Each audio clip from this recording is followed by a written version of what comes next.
Kenya's President Uhuru Kenyatta has been declared the winner in the country's second general election in 3 months, amid fears of prolonged political turmoil.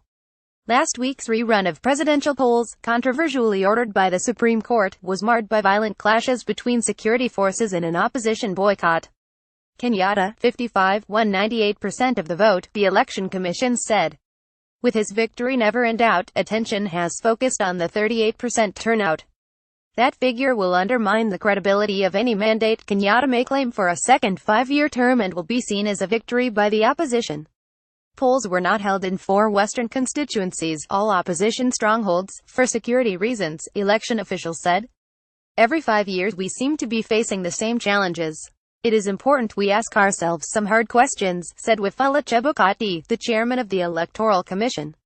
In a solemn acceptance speech, Kenyatta celebrated the resilience of the Kenyan people, democracy and institutions, and expressed his faith in God bringing victory over darkness.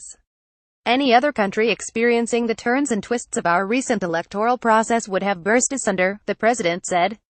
Kenyatta, who had previously spoken of reaching out to rival Raila Odinga, was critical of the opposition, whom he accused of using intimidation and witchcraft to stop people voting.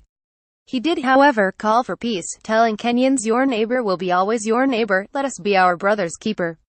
Within minutes of the result being declared, there were clashes reported between protesters and police in the Nairobi slum neighborhood of Kibera, an opposition stronghold. Elsewhere in the city, celebrations broke out among Kenyatta supporters. Kenya remains more divided than at any time for many years.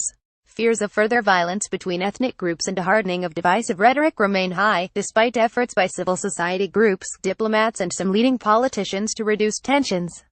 Much now depends on the reaction of Odinga, the 72-year-old veteran leader of the opposition, who has rejected the recent polls as a sham and called for fresh elections in 90 days. Odinga said he will address supporters on Tuesday. Western diplomats in Nairobi blame both sides for the violence and current deadlock, and have called on Kenyatta and Odinga to end the political crisis and avert further loss of life.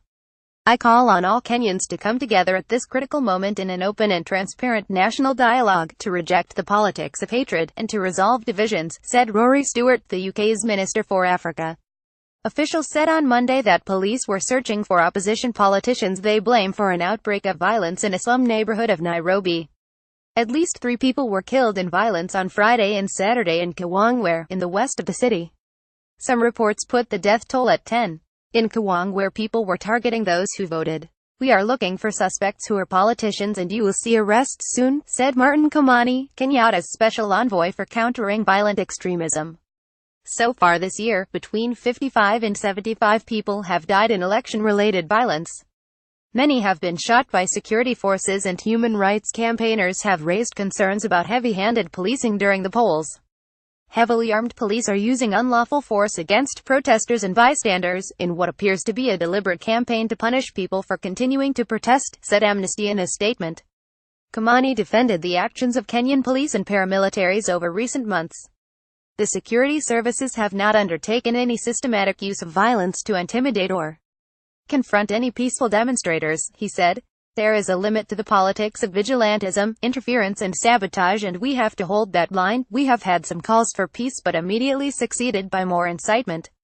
The increasingly chaotic political drama in Kenya began when the Supreme Court overturned Kenyatta's victory in the 8th of August election, citing irregularities and mismanagement by the Electoral Commission. The turnout for that poll was 80%.